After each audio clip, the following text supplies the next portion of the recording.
My wife forced me to live as her maid. The crisp mountain air wrapped around Julia like a cool blanket, raising tiny goosebumps across her skin despite the light white linen dress she wore. Curled comfortably in a chair on the wooden deck, she cradled a steaming mug between both hands, breathing in the rich aroma of freshly brewed coffee as the scent mingled with pine drifting in from the surrounding forest. Beyond the trees, Lake Tahoe rested in perfect silence, its glass-like surface reflecting the first golden rays of sunrise. A faint patter of paws interrupted the peaceful morning. A sleek black cat appeared from the shadows, tail held proudly upright as if announcing his arrival. "Well, look who's finally home," Julia said with a warm smile, instantly switching into the cheerful voice she always used with her pets. "Morning, Mr. Molokai. Have a busy night making trouble?" The cat answered with an energetic chorus of meows, each one sounding more dramatic than the last, as though he had returned with an unbelievable story to tell. "Oh, really?" Julia laughed softly. "You missed your mama that much?" She lifted him onto her lap, where he immediately began kneading the soft fabric of her dress while his loud purr vibrated against her. She gently scratched beneath his chin, listening as he continued his animated conversation. A nearby bush rustled. Heavy paws thumped across the yard before a massive, white shape emerged from the greenery. Kona, her fluffy Great Pyrenees, lumbered toward the deck looking like a living snowdrift.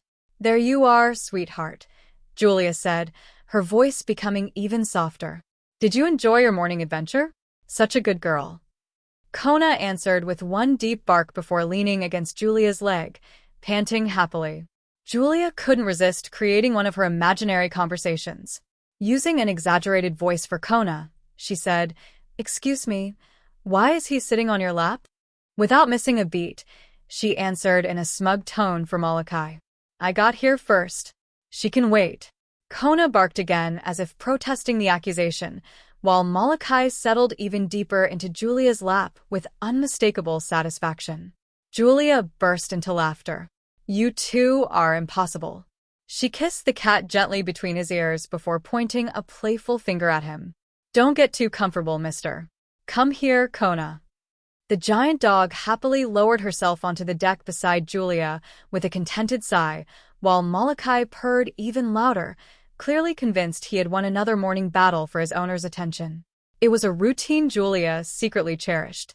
A short while later, dressed for work, she crossed the driveway with her keys in hand. A sharp caw shattered the quiet. She looked up to find the neighborhood crow perched high in a birch tree, watching her with unmistakable confidence. "Good morning to you too," Julia called. "Just don't let Kai hear you. He's not exactly known for welcoming birds." The crow answered with another loud caw. Julia folded her arms. "Oh, don't tell me," she sighed. "Did you use my windshield again?" The bird flapped its wings proudly, almost as if admitting guilt. "Oh, you're impossible." She grabbed the garden hose and sprayed a stream of water toward the tree. Droplets rained back onto her bare legs, making her jump, while the crow protested loudly but refused to abandon its branch. A few minutes later, Julia stood beside her car, rinsing away the latest mess from the windshield. Her coffee sat cooling on the hood as she glanced back up into the branches. "Fine," she admitted with a grin. "You win today." From inside the house, Kona barked once in support, sounding ready to defend her owner against the feathered troublemaker.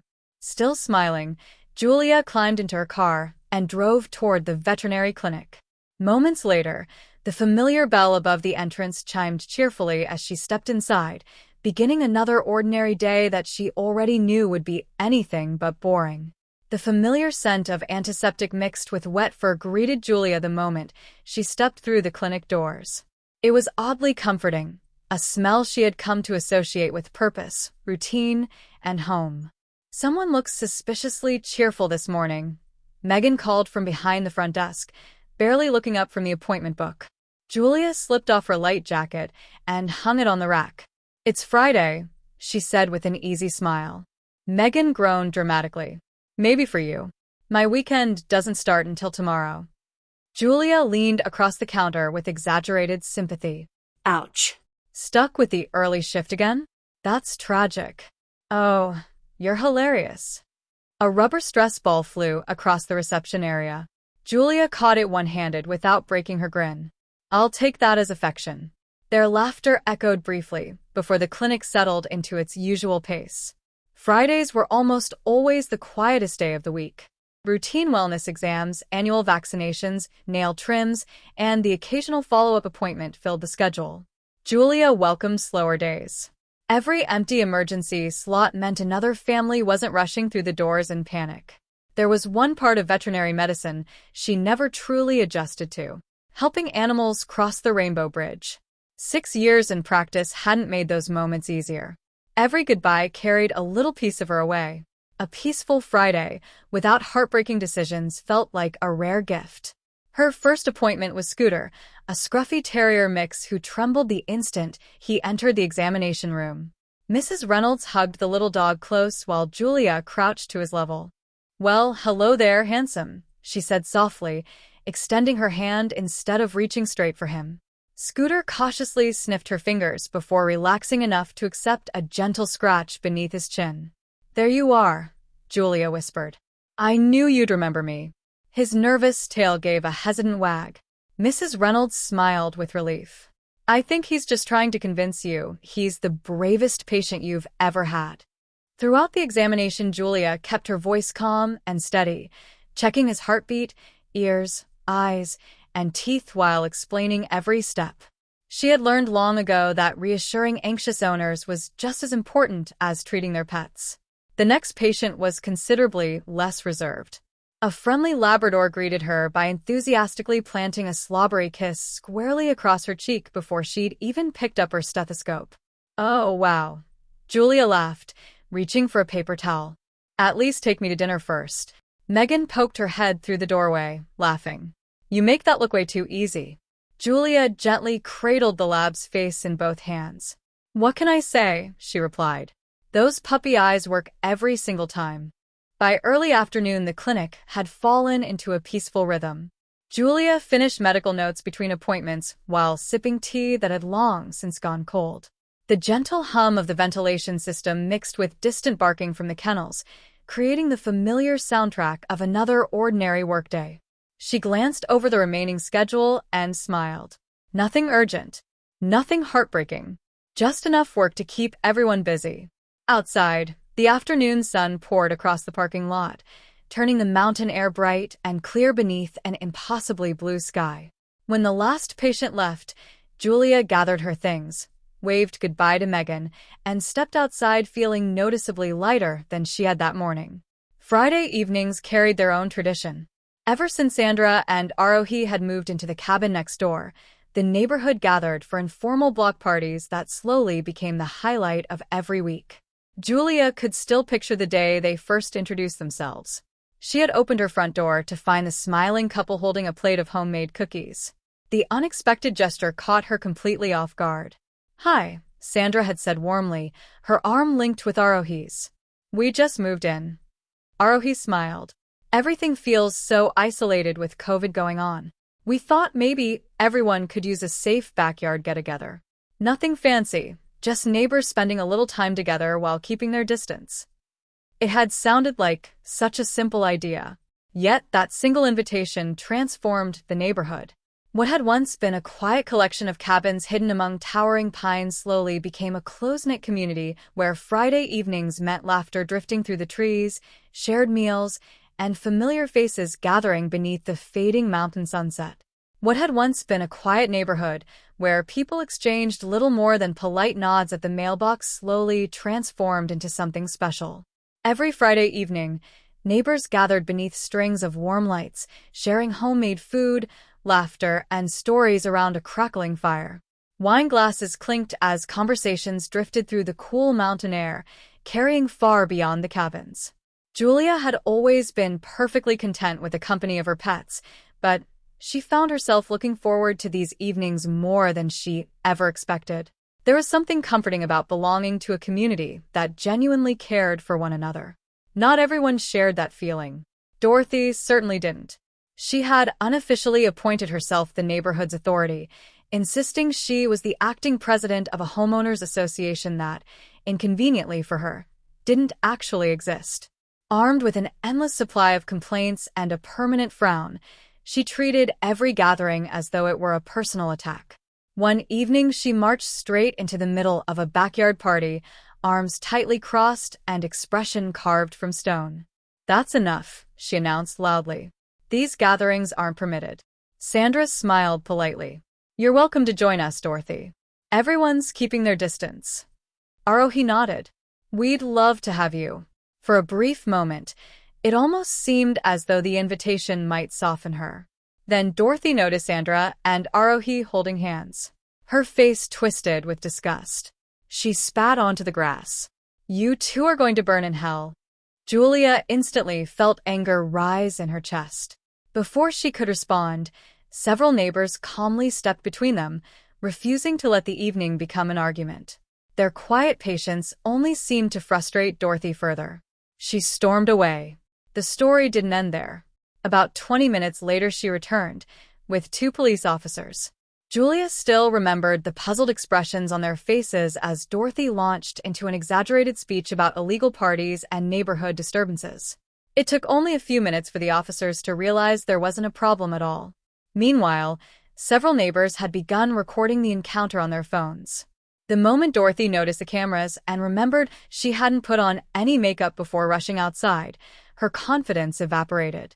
She muttered something under her breath before disappearing back into her house.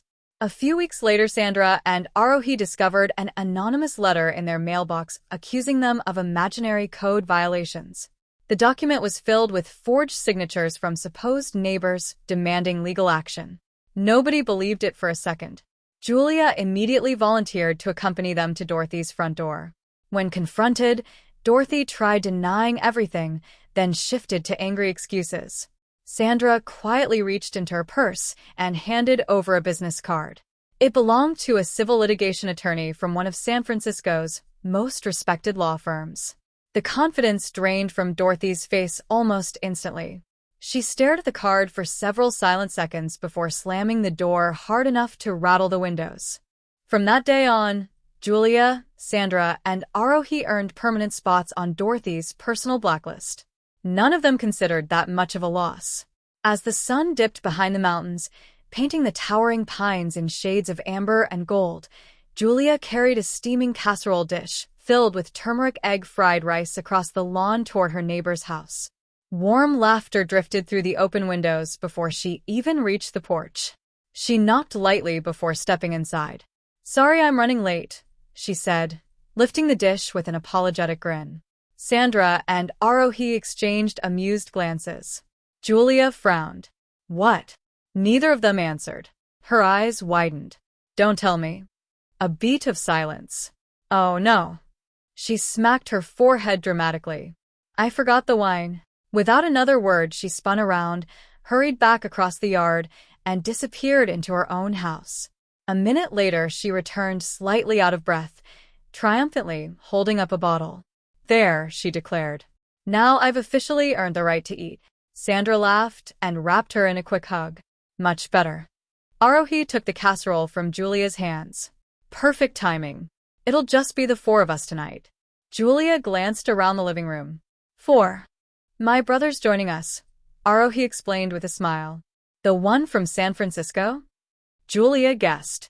Sandra pointed upward with a mischievous grin. "No, he lives up there." Julia blinked in confusion. "Up there?" Sandra struggled to keep a straight face. "For one terrifying second, I thought you meant heaven." Sandra burst into laughter. "I meant he's a pilot." Julia pressed a hand against her chest. "You almost gave me a heart attack." Right on cue, the doorbell rang. Arohi hurried to answer it. Standing on the porch was a tall man carrying a rolling suitcase. He had the relaxed posture of someone accustomed to airports, long flights, and changing time zones, yet his welcoming smile immediately put everyone at ease. "Amir?" Arohi embraced her brother warmly before taking his suitcase and guiding him inside to meet everyone. At last, Amir's attention settled on Julia. "I'm Julia," she said, offering her hand. He accepted it with a confident handshake. "Amir." "It's nice to meet you." His smile reached his eyes, creating the same tiny creases Julia had noticed on Arohi whenever she laughed. The resemblance between the siblings was impossible to miss. "He's only 1 year older than I am," Arohi said with an exaggerated sigh. "But you'd think he was 20 years ahead of me." Amir chuckled as he placed a suitcase beside the door. "Somebody had to keep you alive." "Oh, please. I'm serious. Remember when you nearly set the kitchen on fire trying to use the toaster?" Arohi pointed an accusing finger at him. "That wasn't entirely my fault. You left the Pop-Tarts in until they turned into charcoal. And who forgot they were even in there?" Julia laughed, unable to help herself. "I feel like I've accidentally wandered onto the set of a family sitcom." Sandra smiled. "That's basically every visit." The four of them gathered around the dining table, filling plates while conversation bounced effortlessly from one topic to another. Julia poured Amir a glass of wine before sliding the bowl of turmeric egg fried rice toward him. He sampled a forkful, then another. "This is fantastic," he said. "Simple food done really well." He looked toward Sandra. "You made it." Julia raised her hand. "Guilty." He turned back toward her with an impressed smile. "It's delicious. Honestly, I don't even miss the meat." Arohi groaned dramatically. "Great." "Don't encourage him." Sandra laughed. "He already believes his opinions are facts." Amir lifted his wineglass. "They usually are." Julia shook her head, hiding a smile behind her own glass as everyone burst into laughter. As evening settled over the neighborhood, they carried their drinks outside to the fire pit. Flames danced lazily beneath the darkening sky while stories filled the cool mountain air. They traded travel disasters, embarrassing childhood memories, neighborhood gossip, and tales from work. Julia mostly listened. She enjoyed watching Amir and Arohi fall into the effortless rhythm only siblings shared. Playful insults followed immediately by genuine affection. Every now and then she caught herself noticing the way the firelight reflected in Amir's eyes whenever he smiled. Once or twice she wondered if he'd caught her looking. Saturday morning arrived with considerably less peace than Julia had hoped for. A 75-pound avalanche of fluffy, white fur landed squarely on the bed. "Kona." Julia groaned as giant paws pressed into her ribs while an enthusiastic tail swept across the blankets. "I know," she mumbled sleepily. "You need to go outside." The cool Tahoe morning woke her quickly as she followed Kona into the backyard. The Great Pyrenees immediately began making her usual inspection rounds, carefully sniffing every flower bed, fence post, and tree as though checking for overnight security breaches. A familiar voice floated over the fence. "Looks like I'm not the only early riser." Julia turned. Amir leaned casually against the fence, a laptop resting open on the patio table behind him. His hoodie was pulled over messy morning hair, and despite looking like he'd barely slept, he wore the same relaxed smile as the night before. "It's me," he said with a grin when she hesitated. She laughed. "I know. I just forgot you were staying next door." "I'll try not to take that personally." She tucked a loose strand of hair behind her ear. "Couldn't sleep? Jet lag." He shrugged. "I figured I might as well answer a mountain of emails." "Occupational hazard?" "Pretty much." Julia smiled. "Well, if you're already awake, come over. I'll make breakfast." "I was hoping you'd say that." A few minutes later, Amir stepped through the front door. Before he made it more than 2 steps inside, Kona marched directly over for an intensive inspection. Her enormous head hovered at an extremely awkward height. Amir froze. "That's a very thorough security check." Julia laughed while scratching behind Kona's ears. She believes every visitor needs clearance before entering. "I appreciate a dedicated employee." After several long sniffs, Kona finally wandered away, apparently satisfied that he wasn't a threat. "I've officially passed customs," Amir joked. "You've been approved." Inside, Julia moved comfortably through the kitchen. Slices of bread disappeared into the toaster, while eggs sizzled gently in a skillet. Fresh avocado waited on the cutting board beside ripe tomatoes and herbs. Amir leaned against the counter, watching the effortless rhythm with quiet curiosity. "Anything I can do?" She pointed toward the coffee maker. "You can be in charge of caffeine." "I can handle that." Soon 2 steaming mugs waited on the kitchen island as the scent of buttered toast and fresh coffee filled the room. They settled onto stools with warm plates between them. The peaceful silence was broken only by forks tapping against ceramic dishes. Then, click. The cat door swung open. A sleek black figure slipped inside with all the confidence of someone convinced the house belonged entirely to him. Malachi leaped gracefully onto the counter and stared directly at Amir without blinking. Julia smiled knowingly. Well, her voice instantly shifted into the cheerful tone she always reserved for her pets. Looks like someone has decided to join us for breakfast. Good morning, Mr. Kai, Julia said as the sleek black cat padded into the kitchen with his usual air of importance. Meet Amir. Malachi paused, giving the newcomer a long, suspicious stare before sniffing the air. Julia immediately slipped into her signature pet voice. Mother, who invited this stranger into my house? Amir laughed and held out his fork. I'm harmless. Want to share some breakfast? The cat leaned in just enough to inspect the scrambled eggs, then dramatically turned his head away as though deeply offended. Julia translated, without missing a beat. Absolutely not. That smells terrible. A burst of laughter escaped Amir. Julia nodded toward Kona, who was sprawled across the kitchen floor like an oversized white rug. He's awfully picky for someone whose culinary standards include, well? She lowered her voice, as though sharing a secret, sampling his own backside. Amir nearly choked on his coffee. You cannot blame the dog for that. I didn't. Julia pointed innocently at Kona. She said it. Kona thumped her tail against the floor at the perfect moment, earning another round of laughter. The room felt brighter somehow. Between the joking, the coffee, and Julia's ridiculous conversations with her pets, breakfast stretched far longer than either of them had expected. Every now and then Julia caught Amir looking at her, not with casual amusement anymore, but with genuine admiration. His smile lingered a little longer whenever she laughed. Each time she noticed, she found herself glancing away, brushing loose strands of hair behind her ear while trying to ignore the unexpected flutter in her chest. By the time the dishes were empty and the coffee pot had run dry, the morning no longer felt like 2 neighbors politely sharing breakfast. Something quieter had settled between them. Something comfortable. Something that made Julia both hopeful and cautious. Kona wasted no time proving that hiking was her favorite activity. The enormous Great Pyrenees surged happily along the forest trail, nose constantly buried in bushes and tree trunks as though she had been personally assigned to inspect every inch of the Sierra wilderness. Julia smiled as the leash tugged gently in her hand. Fresh mountain air filled her lungs while sunlight filtered through towering pines overhead. Amir quickened his pace until he caught up beside her.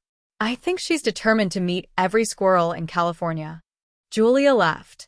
More like remind them she's on patrol.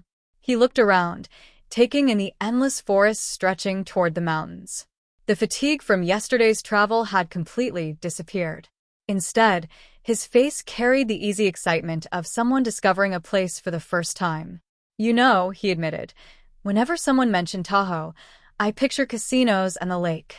He gestured toward the winding trail. I had no idea places like this existed. Julia smiled. That's the best part about Tahoe. It surprises people. He glanced at her. And you've been a pretty great guide. The compliment warmed her more than the morning sun. Walking beside him felt surprisingly natural. Conversation flowed without awkward pauses or forced topics, leaving plenty of room for comfortable silence whenever the scenery spoke louder than words. Eventually the trail opened onto a rocky overlook. Below them, Lake Tahoe shimmered like polished glass beneath a cloudless blue sky. Kona collapsed happily in the shade with a satisfied sigh. Amir stood quietly for a moment before speaking. This is incredible. Then he turned toward Julia. Thank you for bringing me here. My pleasure. Her voice came out softer than she intended. Their eyes met. For a few seconds the rest of the world seemed to fade into the background. The whisper of wind through pine needles, the scent of the forest, the gentle warmth of standing shoulder to shoulder. Amir slowly lifted one hand. Julia's heartbeat quickened. Was he? Before either of them could move another inch, his phone vibrated loudly in his pocket. The spell shattered. He sighed apologetically and glanced at the screen. Sorry. He answered immediately. My office. He stepped several feet away, speaking rapidly in a language Julia didn't recognize. His calm expression shifted into focused concentration as he discussed a grounded flight in Istanbul and the complicated scheduling problems that followed. Julia watched Kona lazily chewing on a pine cone while taking a slow breath. Easy, she reminded herself. Don't rush. She hadn't felt such an effortless connection with someone in years. Everything about spending time with Amir felt uncomplicated. Easy conversations, shared laughter, comfortable silence. That alone was enough to make her cautious. As she waited, another memory quietly surfaced. 3 weeks earlier, a softly illuminated art gallery. The scent of fresh paint mixed with expensive wine. Muted conversations echoed beneath high ceilings while dramatic landscapes lined the walls. That was where she'd met Liam. He wasn't just the artist behind the exhibition, he also worked as an art dealer in Monterey. Unlike Amir's playful energy, Liam possessed a calm, thoughtful presence. They had spent nearly half an hour discussing color, light, and the changing moods of the California coastline before he finally smiled and asked if she'd like to continue the conversation over coffee. She'd said yes. The date had been almost effortless. Liam listened with genuine attention, never interrupting, never rushing to speak. When he did offer his thoughts, they were careful and sincere, making every conversation feel meaningful. Most of all, Julia appreciated the way he looked at her. Not with curiosity, not with hesitation. Simply as Julia. She had walked away from her date with Liam carrying that rare, unmistakable flutter in her chest, the kind that lingered long after the evening ended. Their conversation had flowed naturally, every smile and thoughtful question making her believe something meaningful had begun. Then, nothing. No phone call. No text. No simple, I had a great time. At first, Julia convinced herself he was simply overwhelmed with gallery openings and travel. As the days stretched into weeks, other possibilities crept in. Maybe he'd changed his mind. Maybe he'd realized they weren't a match. Maybe she'd imagined the connection altogether. The uncertainty hurt far more than a clear rejection ever could. Now, everything felt wonderfully complicated. There was Amir. Funny. Easygoing. Always ready with a joke that made her laugh before she realized she needed one. Being around him felt effortless, as though they'd known each other for years instead of days. Then there was Liam. Quiet. Thoughtful. The man whose calm presence still lingered in her thoughts long after he disappeared without explanation. One filled her with comfort, the other with unanswered questions. She wasn't sure which feeling frightened her more. Amir slipped his phone back into his pocket after ending the work call and returned with an apologetic smile. Sorry about that. Airline scheduling disasters have a way of swallowing entire afternoons. Julia smiled, gently pushing her tangled thoughts aside. I think we were admiring the view. He stepped beside her once more. I could get used to this. She wasn't entirely certain whether he meant the mountain or her company. Perhaps both. That evening the house felt unusually quiet. Julia brewed herself a cup of tea and curled up on the couch with an old movie playing softly in the background. She barely noticed the television. Her thoughts refused to cooperate. Again and again they drifted back to two different faces. Liam. Why hadn't he called?